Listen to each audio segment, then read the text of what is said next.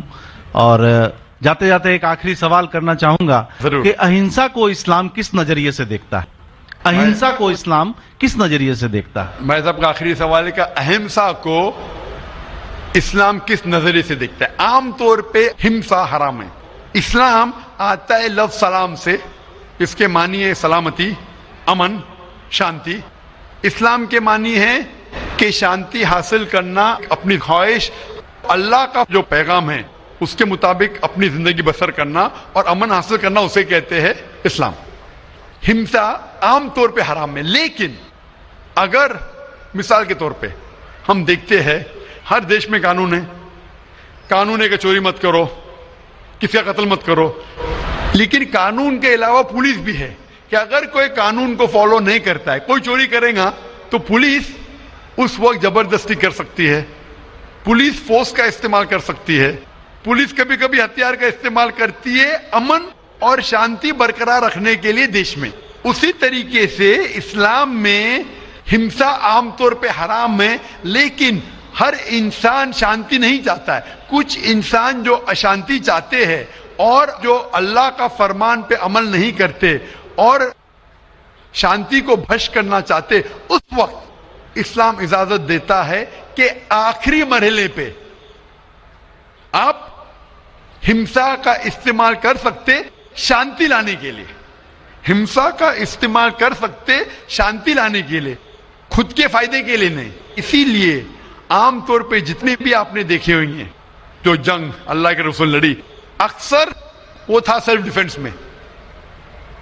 اگر کوئی چور میرے گھر میں گھستا ہے اور میری بیٹی سے بدتمیزی کرتا، میں کیا کہوں گا؟ میں ہمسا میں مانتا ہوں، میں ہاتھ نہیں لگاؤں گا. میں میری چوڑیاں نہیں پہنا ہوگی ہاتھ میں، مسلمان ہوں لیکن چوڑیاں نہیں ہاتھ میں پہنا ہوں. آپ کے گھر میں کوئی چور گھستا ہے اور آپ کی بیٹی سے بدتمیزی کرتا، آپ کیا کریں گے؟ جی ہاں، میں مقابلہ کروں گا.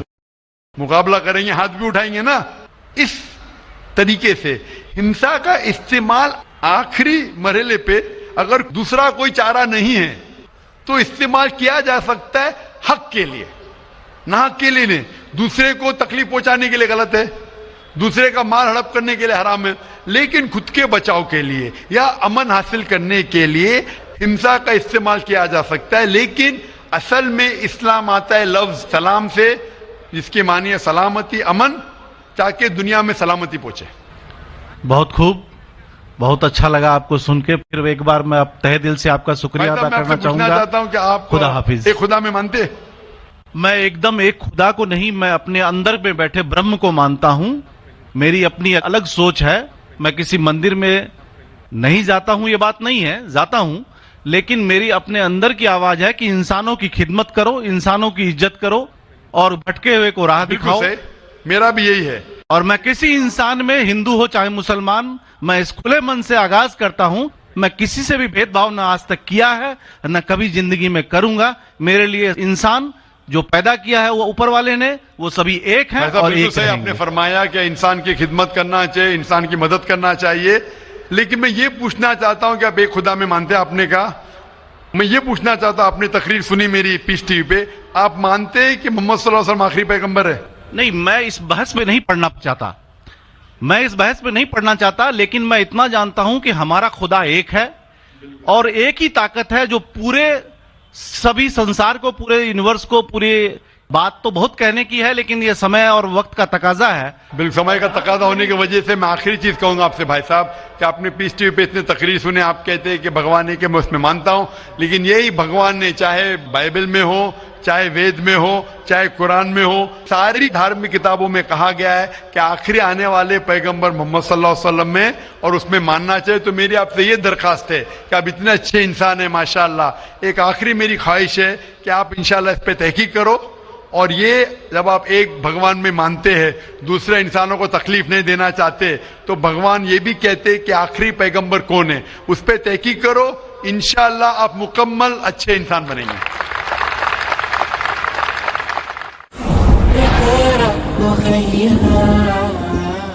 مائک نمبر 2 کی طرف، وہاں پر اگر کوئی غیر مسلم بھائی موجود ہیں تو سوال کر سکتے ہیں. ہاں، میں راجیش کدر بول رہا ہوں. میں انجینئرنگ اسٹوڈنٹ ہوں. میں آج اپنے آپ کو بہت پراؤڈ فیل کر رہا ہوں